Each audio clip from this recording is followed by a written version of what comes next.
question is, how is it important to be like Saint Joseph when we talk about Joseph most chaste? Yeah. This is probably one of the most crucial things for our times, is because when we're talking about the family disintegration and crumbling, a huge part of this is due to sexual immorality or even perversions, things that should never be done. And the latest statistic that I read is that boys in particular, I mean, girls are being affected by this too, but boys, it's more so for sure. But boys by the age of 11 are being exposed to hardcore pornography on their phones, on their smart devices, this, that, and the other. And so those are formative years. That is going to warp a boy and his intentions and his desires. And he is not going to grow up thinking, I have to fight for purity and defend the honor of these, daughters of God. But his mentality is, how many can I score? How many can I get? Like the guys on TV, like this singer in a band or whatever. And what's the fruit of that going to be? Messed up future marriages that end in divorce. It's going to be the contraceptive mentality. It's going to lead to all kinds of addictions, because trust me, as a priest, now I can't tell you the content of the confessions I hear, of course, but I can tell you this. Among the sins of men today, pornography and its fruits is numero uno among the sins of men. I mean, it is everywhere. It has saturated everything around us. And I don't know too many men who have not been affected by it on some level, whether you're freely clicking the mouse yourself or you'll see it. Even if it's soft stuff, you'll see it even on billboards or on the side of a bus that's just enticing you to go deeper, to want to do something more for your pleasure. So we're living for pleasure these days. And this is why we've got to turn to St. Joseph, because here we have a man who lived with and was married to the most beautiful woman ever to walk the planet, right? I mean, I can't even imagine how beautiful she was, interiorly primarily, of course, but that is going to come, what's on the inside comes out. I mean, the beauty of this woman, Our Lady, will just be off the charts.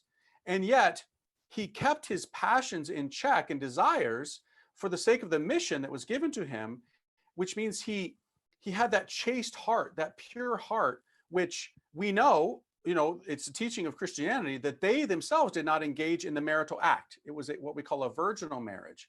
But that doesn't mean that they didn't love each other or have affection for each other. They did. It was a real marriage. They truly loved each other. It's just for this greater good, the mission of Jesus and our salvation, they were willing to sacrifice that for the greater good. But they were still a man and a woman. So Mary rested in the manhood of her husband. She found security in his strength. And he delighted in her femininity, and he would sacrifice for it. He'd move to Egypt for her and the child. He would do anything for her. Well, today, men have to recapture this. And this is why. Because if you fall into impurity and into deep impurity, leading into a mortal sin, you are spiritually impotent. You have no power when you fall into these sins. And the devil knows this, and he delights in it, you could say.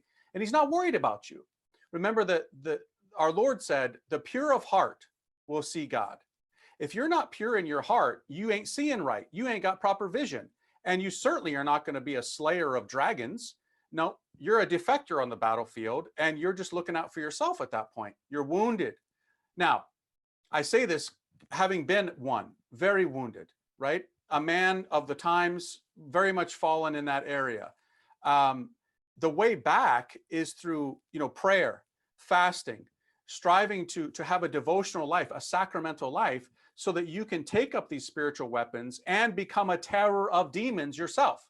Because that's one of St. Joseph's greatest titles, is he's the terror of demons. And what makes him a terror of demons? It's his humility, it's his purity, it's his sacrificial love. And that's what men need to do today. They need to be like he, a guardian of virgins, not an abuser of the feminine mystery.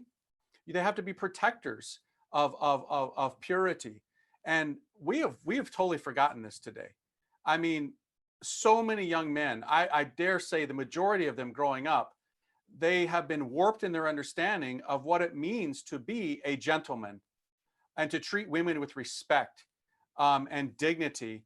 And let me tell you something, when a girl sees this in a guy, she's delighted by it. She is so attracted to a gentleman who conducts himself with dignity and honor and treats her with respect. Sometimes they're not used to it, so they don't know how to react to it. And they might giggle at first and think, this guy's old school 1950s or something. But on the inside of their heart, they are so drawn to this. Every girl is drawn to this because it's rightly and properly ordered. So the culture wants to take that out of us, and it wants to turn us into some androgynous thing where you can't tell a man from a woman today, right? But we have to get back to this stuff because this is how it was designed by God. And looking at the Holy Family is the model for us in this, no matter what our vocation. I'm not married either. I don't have a wife. And yet I have got to treat the church, my bride, with respect. I've got to honor her. I've got to serve her. I've got to be willing to die for her. And this is what all men are going to be entrusted with: beauty. It don't matter what your vocation is, to marriage, single life, or to priesthood, religious life. You will be entrusted with a beauty that you must be willing to die for and slay dragons for. And if you're impure, you're going to be spiritually impotent.